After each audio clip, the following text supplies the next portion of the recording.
आज मैं आप लोगों को HTML का कुछ और प्रैक्टिकल बताता हूँ। हेडिंग लेवल वाला प्रैक्टिकल मैंने आप लोगों को बताया था इससे पहले के वीडियो में। ठीक है, और भी पैराग्राफ और जितने भी और जो टैग हैं जो इससे पहले के वीडियो में मैंने थ्योरी में पढ़ाए हैं, उनके थ्रू मैं आप लोगों को बाकी की सारी चीज़ें बताता हूँ। एक बार करके दिखाते हैं किस तरीके से होता है, जिससे आप लोगों को ज़्यादा क्लियर हो, क्योंकि बोर्ड पे पढ़ने में और प्रैक्टिकली करने में दोनों में बहुत ज़्यादा डिफरेंस होता है। ठीक है, तो पहले कुछ कोड लिख लेते हैं, उसके बाद आपको दिखाते हैं। तो सबसे पहले नोटपैड ओपन करेंगे और उसमें हम अपना जो सारे टैग्स हम यूज़ करने हैं वो टैग टाइप करेंगे। उसके बाद फिर आपको दिखाते समझाते हैं कि किस तरीके से वो रन कर रहे हैं।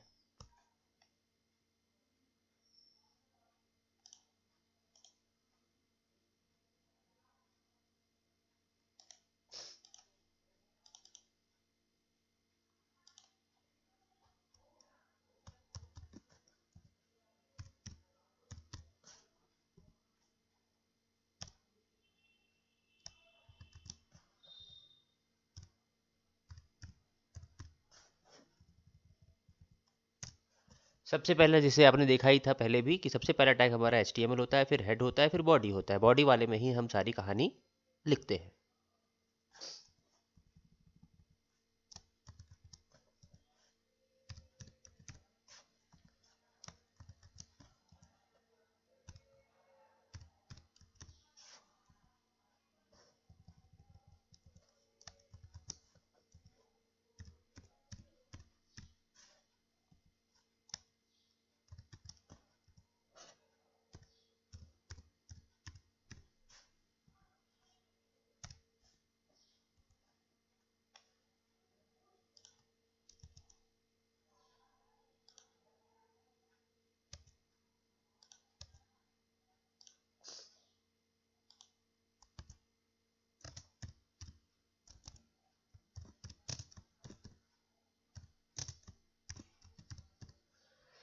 हेड टैग में ही हमारा टाइटल टैग होता है। टाइटल टैग में हम जो भी टाइटल देंगे वो हमारे, जैसे ये यहाँ पर जो हम रन कराएंगे तो वो लिख कर आएगा। जब हम रन कराएंगे तब अभी नहीं, जब हम रन कराएंगे तो यहाँ टाइटल में माई वेब पेज लिख कर आएगा। जो वेब पेज हमारा क्रिएट होगा उसमें आएगा। ठीक है, तो ये हेड वाला सेक्शन में ही टाइटल होता है और इसके बाद हम बॉडी वाला सेक्शन डिफाइन करेंगे। ये सारे हमारे पेयर टैग है, मतलब कंटेनर टैग है, मतलब ओपनिंग भी होगा क्लोजिंग भी होगा। जहाँ जहाँ पर हमारे सिंगुलर टैग यूज होंगे, ठीक है, एम्प्टी टैग, उनको आगे बताएंगे।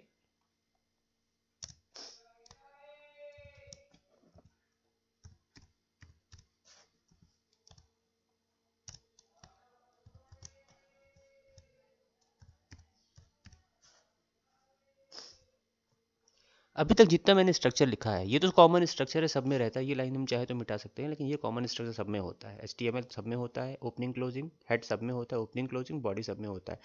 अब जो हम लोगों को चीज़ें करनी है वो हम इसमें करेंगे। तो सबसे पहले मैं पैराग्राफ टैग के बारे में बताऊंगा। पैराग्राफ टैग और उसका जो अलाइन एट्रीब्यूट होता है उसके बारे में, कि किस तरीके से हम उसको डिफाइन करते हैं।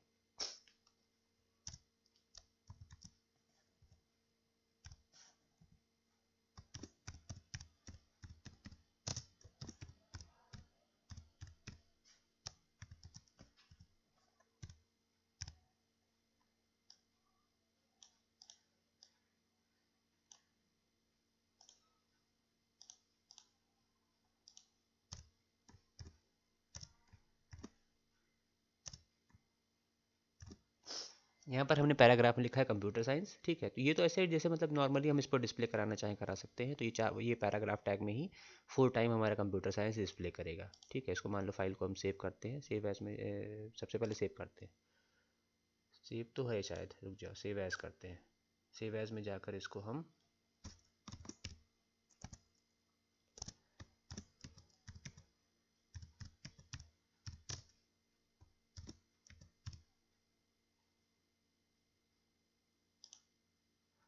ठीक, पैराग्राफ टैग नाम से इसको हमने सेव कर दिया। सिर्फ इसका नाम, बाकी इससे कोई लेना देना नहीं। फिर सेव एज में जाएंगे और इसमें हम डॉट HTML लगाएंगे।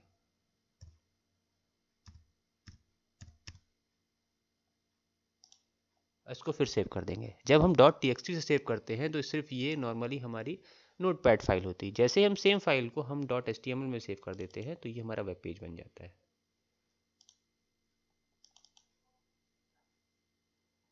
देख रहे हैं, सारा कंप्यूटर साइंस तीनों लिखा हुआ अलग अलग पैराग्राफ में आ रहा है। ये स्पेसिंग जो आ रही है वो पैराग्राफ टैग की वजह से आ रही है। ये देखो हमारा टाइटल जो हमने दिया था माई पेज पे, वो यहाँ टाइटल में आता है, टाइटल यहाँ पे आता है। टाइटल टैग के अंदर हम डिफाइन करेंगे तो आएगा, नहीं डिफाइन करेंगे तो नहीं आएगा, ठीक है। अब पैराग्राफ पे जो अलाइन एट्रीब्यूट है हमारा, जो उसका एक अलाइन होता है, left align, right align, justify align, वो हम चारों में अलग अलग अप्लाई करके दिखाएंगे जिससे आप लोगों को क्लियर समझ में आ जाए।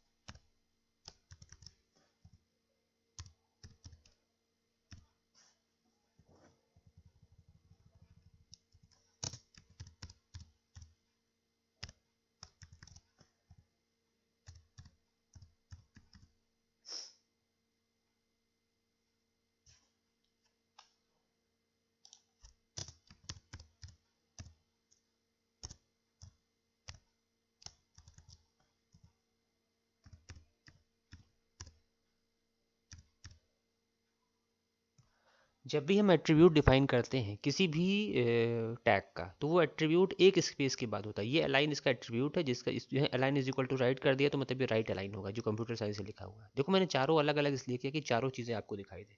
फिर से इसको हम सेव करेंगे, सेव कर लेंगे, फिर सेव एज करेंगे। सेव एज में इसलिए करना पड़ेगा क्योंकि अभी हमने इसको, एक बार दो, मेरे पैराग्राफ टैग में जा रहा है, चलो फिर से सेव कर लेते हैं।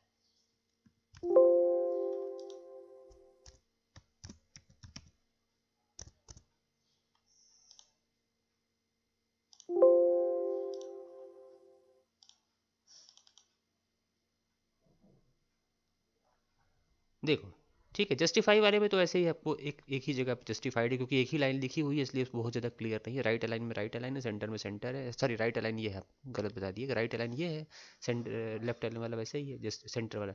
जस्टिफाई में तो बराबर कर देता है, क्योंकि यहाँ सिंगल एक लाइन लिखी हुई है इसलिए बहुत ज़्यादा क्लियर नहीं समझ में आएगा इसका यूज़। लेकिन ये जस्टिफाइड अलाइन हमारा लास्ट वाला है, तो ये सारे अलाइनमेंट देखो, चारों अलाइनमेंट मैंने इसमें आपको दिखा दिए हैं। तो ये इसकी प्रॉपर्टी होती है, इसी प्रॉपर्टी के थ्रू हम लोग इसको यूज़ करते हैं। तो जिस तरह का भी अलाइनमेंट हम लगाना चाहें उस तरह का अलाइनमेंट, ये चारों अलाइनमेंट जो आपने एमएस वर्ड में भी पढ़े थे, वही चारों एलिमेंट इसमें भी पैराग्राफ टैग पे अप्लाई होते हैं। ज़्यादा लाइन लिखेंगे तो जस्टिफाई लाइन थोड़ा सा हमें क्लियरली दिखाई देगा। यहाँ सिंगल एक लाइन लिखी हुई है इसीलिए उतना ज़्यादा क्लियर नहीं दिखाई दे रहा है।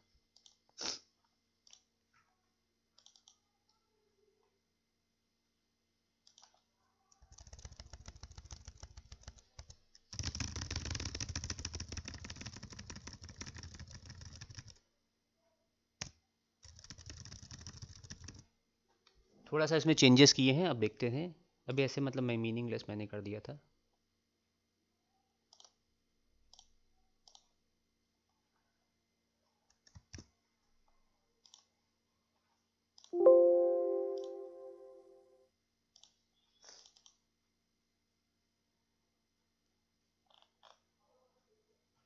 ठीक है, तो ये जस्टिफाइड है। अभी भी वो बीच ही में दिखा रहा है क्योंकि लेब पैरा अभी टेक्स्ट कम है। टेक्स्ट ज़्यादा होता है ना तब वो ज़्यादा क्लियर दिखाई देता है। टेक्स्ट अगर ज़्यादा होता तो बराबर से कर देता है। अभी तो थोड़ा सा टेस्ट है ना, इसलिए वजह से उतना क्लियरिटी में नहीं दिखा रहा है, लेकिन जब टेक्स्ट ज़्यादा होता है तो वो बहुत क्लियर दिखाता है किस तरीके से जस्टिफाई अलाइन काम करता है। अभी वो थोड़ा सा उतना क्लियर आपको नहीं हो पाएगा क्योंकि अभी यहाँ बहुत टेक्स्ट करना, बहुत टेक्स्ट लिखना पड़ेगा तब जाकर वो जस्टिफाई अलाइन, जैसे आपने वर्ड में देखा होगा सेम वैसे ही जस्टिफाई अलाइन होता है। तो पैराग्राफ टैग के ये जो अलाइन हमारा एट्रीब्यूट होता है, ये बहुत एक इंपॉर्टेंट एट्रीब्यूट है इसका, जिससे हम इसको अलाइन कर सकते हैं। और भी हैं, और भी बहुत सारे एट्रीब्यूट होते हैं, लेकिन अभी एक एक स्टेप बाय स्टेप आपको इसको बताएंगे जिससे कि आपको एक चीज़ क्लियर हो। ठीक है, सेंटर टैग अगर हमें अप्लाई करना हो तो सेंटर टैग करने के लिए हमको एक सिंपल सेंटर टैग भी होता है कि हम सेंटर टैग करके अप्लाई कर दें तो वो भी लाइन सेंटर में अपने आप से हो जाती है। उसके लिए हमें अलाइन एट्रीब्यूट की भी ज़रूरत नहीं होती है। तो उसमें कैसे करते हैं वो भी दिखाते हैं।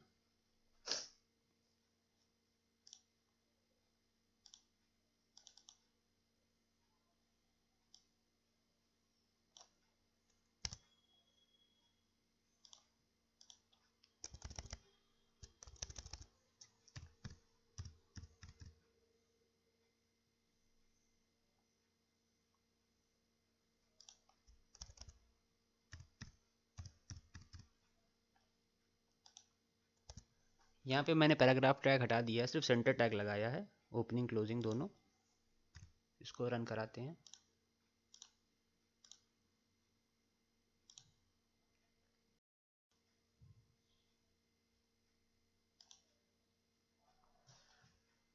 वो 10 मिनट्स ओवर हो जाते हैं ना, तो वो चला जाता है। तो यहाँ दिखाते हैं फिर से। ठीक है, उसी फाइल को हम बार बार रीयूज़ कर रहे हैं। देखो, अब की बार हमने पैराग्राफ टैग का नहीं यूज़ किया, हमने सिर्फ एक लाइन लिखी कंप्यूटर साइंस, उसको हमको सेंटर में करना है। तो सेंटर में जब करना हो तो सिर्फ सेंटर टैग लगा दो, तो सेंटर टैग लगाते ही वो सारा काम अपने आप से हो जाता है, उसमें कहीं कोई दिक्कत नहीं आती है। तो ऐसे ही सिंपल तरीके से भी हम कर सकते हैं। अगर हमको नॉर्मली लाइन भी हम लिख देंगे तो भी वो टाइप होगी, और सेंटर पे जिसको करना चाहें तो उसको हम सेंटर में कर सकते हैं। तो ये थोड़ा सा इसका एक इम्पॉर्टेंट पॉइंट होता है कि किस तरीके से हम इसको डिफाइन कर सकते हैं। तो जैसे भी हम जिसको जिस लाइन को जिस तरह से भी डिफाइन करना चाहें, उस लाइन को उस हिसाब से इसमें डिफाइन कर देते हैं।